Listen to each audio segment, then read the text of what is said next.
के दफ्तर पर कांग्रेस का प्रदर्शन। कांग्रेस नेताओं पर ईडी की कार्रवाई के विरोध में प्रदर्शन किया जा रहा है। प्रदर्शन कर कांग्रेस जता रही ईडी की कार्रवाई का विरोध और तस्वीरें भी लगातार। इससे पहले मंत्री प्रताप सिंह खाचरियावास को भी आपने सुना होगा, उन्होंने कहा कि भय का माहौल बनाने की कोशिश। ये तस्वीरें ईडी के दफ्तर पर कांग्रेस का प्रदर्शन और ये तस्वीरें उस वक्त सामने आई जब कल ईडी की रेड पीसी चीफ डोटासरा के घर पर पड़ी और ये सीधी तस्वीरें ईडी के दफ्तर पर बड़ी संख्या में कांग्रेस कार्यकर्ताओं का हुजूम उमड़ पड़ा है। कार्यकर्ता जो लगातार नारेबाजी कर रहे हैं, ईडी की कार्रवाई का विरोध देखा जा रहा है। इससे पहले कांग्रेस वॉर रूम में गारंटियों को लॉन्च करते समय खुद गोविंद सिंह डोटासरा ने भी ईडी पर पलटवार किया था। उन्होंने कहा था कि केंद्र सरकार पर निशाना साधते हुए कहा था कि ये कायर लोग हैं। ज्यादा जानकारी देने के लिए हमारे साथ सहयोगी विनोद जुड़े हैं फोन लाइन पर। विनोद, बताइएगा अभी वहां से क्या तस्वीरें, प्रदर्शन लगातार चल रहा है, कौन कौन मौजूद है?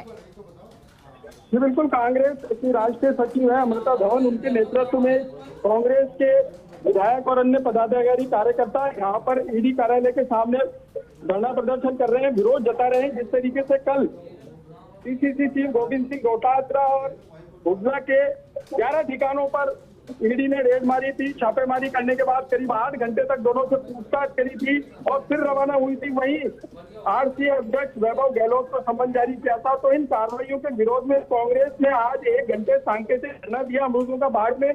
धरना देने के बाद वहां से कांग्रेसी रैली के रूप में रवाना हुए और अब ईडी दफ्तर के सामने विरोध प्रदर्शन जता रहे हैं, नारेबाजी कर रहे हैं, ईडी की कार्रवाई का विरोध कर रहे हैं। उनका साफ तौर पर कहना है कि जितनी कार्रवाई होगी कांग्रेस उतनी मजबूत होगी, दावे के साथ वो यहाँ प्रदर्शन कर रहे हैं। और बड़ी बात यह है कि मुख्यमंत्री और गोविंद सिंह डोटासरा को भी आना था, लेकिन किसी कारणवश वो धरने में शामिल नहीं हो पाए। आप देख सकते हैं प्रदर्शन की तस्वीरें की बैरिकेडिंग पे खड़े होकर के प्रदर्शन किया जा रहा है। उधर ईडी दफ्तर का जो मुख्य द्वार है वो बंद कर दिया गया है विरोध प्रदर्शन को देखते हुए। और 1 घंटे तक धरना देने के बाद यहाँ पहुंचे प्रताप सिंह खाचरियावास, अर्चना शर्मा, गोपाल मीणा सहित कई विधायक इसमें शामिल हैं।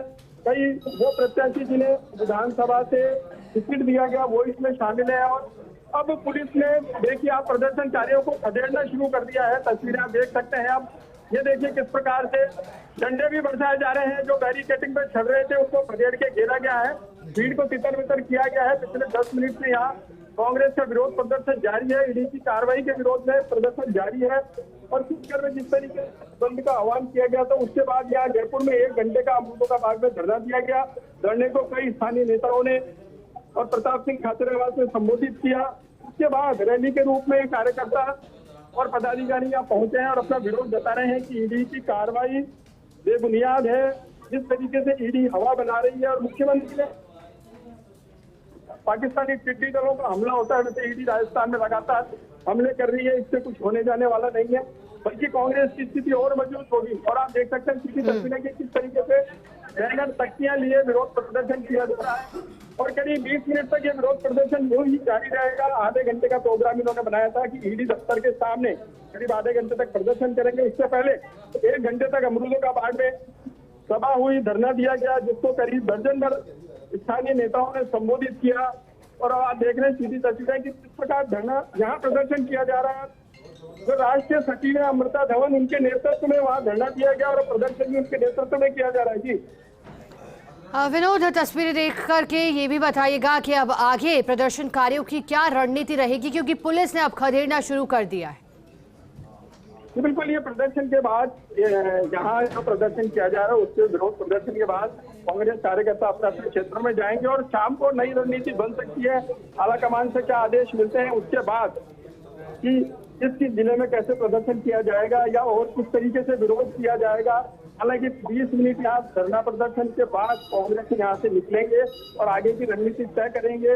ऊपर से मिले आदेश, आला कमान से मिले आदेश, मुख्यमंत्री के आदेश के बाद आगे की रणनीति तय की जाएगी। वैसे जो राष्ट्रीय सचिव है अमृता धवन उस समय मौजूद हैं और उनकी मौजूदगी में धरना दिया गया, उनकी मौजूदगी में प्रदर्शन किया जा रहा है। और यह भी माना जा रहा है कि वो भी आगे की रूपरेखा तैयार कर सकती है, आला कमान से बात करके और दिशा निर्देश जारी कर सकती है। जी विनोद, क्या ये भी जानकारी है कि आगे राज्यपाल से भी मुलाकात कर सकते हैं? क्या ज्ञापन भी दिया जा सकता है इनके द्वारा कार्रवाई के विरोध को लेकर के?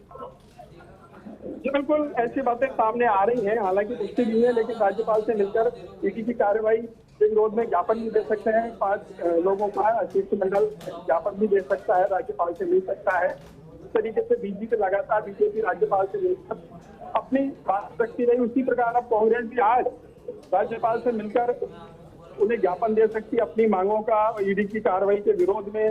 हालांकि यह बात अभी पुष्ट नहीं हो पाई है, लेकिन जो बातें चल रही है उससे सामने आ रहा है कि राज्यपाल से मिल सकता है, मुख्यमंत्री भी मिल सकते हैं या अन्य शिष्टमंडल जो है मुख्यमंत्री के निर्देश में मिल सकता है।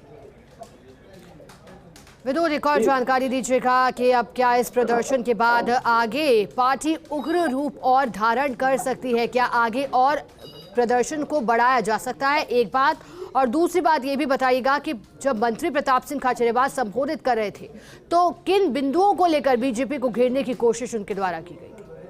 देखिए, प्रताप सिंह खाचरियावास ने जो अपना भाषण शुरू करा तो उन्होंने शुरुआत में कह दिया था कि ईडी ने पहले उनके पिताजी को समन जारी करा, उनके पिताजी ईडी के सामने पेश नहीं हुए। फिर उन्होंने कहा कि उनके बड़े भाई को ईडी का सम्मान मिला, वो भी पेश नहीं हुए। हार कर ईडी ने इनको सम्मान दिया तो ये पेश हुए, और उन्होंने पेश होने के बाद कहा था कि कांग्रेस को जहां बुलाओगे कांग्रेस वहां आ जाएगी, किसी से डरने वाली नहीं है। और उन्होंने राहुल गांधी के शब्दों को भी दोहराया कि आगे बढ़ो, डरो मत, बढ़ते चलो। इस तरह की बातें उन्होंने अपने भाषण में कही। और उन्होंने ये भी कहा कि 8 विधानसभा क्षेत्रों से जो प्रत्याशी उतारे गए हैं जयपुर के, वो यहाँ मौजूद हैं। इसके अलावा भी 19 विधानसभा जो जयपुर जिले की, उनमें से कुछ प्रत्याशी यहाँ मौजूद थे। सबको बधाई दी और ये आश्वस्त किया कि जिस तरीके से ईडी ने कार्रवाई की है उससे कांग्रेस की बढ़त और बढ़ गई है। और निश्चित तौर पर कांग्रेस राजस्थान में अपनी सरकार बनाने जा रही है, और ईडी की कार्रवाई तेज होगी तो कांग्रेस का प्रचार अपने आप ही तेज होगा और कांग्रेस फिर से सत्ता में आएगी। जी विनोद, प्रदर्शन को देखते हुए क्या तैयारियां की गई है पुलिस प्रशासन की ओर से? क्या रूट को भी डायवर्ट किया गया है? नहीं, कोई रोड डाइवर्ट नहीं किया गया है। ये जो रोड है वो शांत रोड है, मुक्त रोड है, जो 2 मुख्य मार्गों को मिलाती है। यहाँ ट्रैफिक रहता नहीं है। अमरूदों का बाग में वैसे भी ट्रैफिक नहीं रहता है। RAC की 2 टुकड़ियां यहाँ इन्होंने बुला ली थी, कई डिप्टी यहाँ मौजूद हैं। जिस तरीके से टुकड़ियों को बुलाया गया था, पुलिस का माकूल इंतजाम किया गया, तो उस तरीके से लग रहा था कि मुख्यमंत्री और रंधावा और गोविंद सिंह डोटासरा सहित बड़े नेता यहाँ पहुंचेंगे। और भारी बंदोबस्त किया गया था पुलिस का। हालांकि अच्छी खासी भीड़ है, वो तो नहीं है, लेकिन जो राष्ट्रीय सचिव अमृता धवन, उनके नेतृत्व में धरना भी दिया गया और प्रदर्शन भी उनके नेतृत्व में हो रहा है। तो कांग्रेसी बड़े उग्र हैं इस बात को लेकर कि ईडी की कार्रवाई जो कांग्रेसी नेताओं पे की गई वो बेवजह की गई, उन्हें परेशान करने के लिए की गई कि ईडी अब चुनाव के समय कार्रवाई क्यों कर रही है, जबकि बीते सालों में ऐसा नहीं हुआ। साफ तौर पर जाहिर सी बात बताई जा रही है, कांग्रेस विरोध कर रहे हैं, आरोप लगा रहे हैं कि इस प्रकार की कार्रवाई द्वेषतापूर्ण की गई है। जी विनोद, 3 तस्वीरें भी हम टेलीविजन स्क्रीन पर दिखा रहे हैं। तस्वीरों में मंत्री प्रताप सिंह खाचरियावास नजर आ रहे हैं, क्योंकि पहले विरोध स्वरूप रैली भी निकाली गई थी। और इसी बीच विनोद, जानकारी दीजिएगा, क्योंकि मंत्री प्रताप सिंह खाचरियावास जुड़े, वहां अर्चना शर्मा भी मौजूद रही, और कौन कौन से बड़े नेता जुड़ सकते हैं इस प्रदर्शन से? हालांकि आपने बताया कि 20 मिनट का वक्त तय किया गया था पहले। जी बिल्कुल, आप देखेंगे। चलिए विनोद, आगे भी आपसे जानकारी लेते रहेंगे।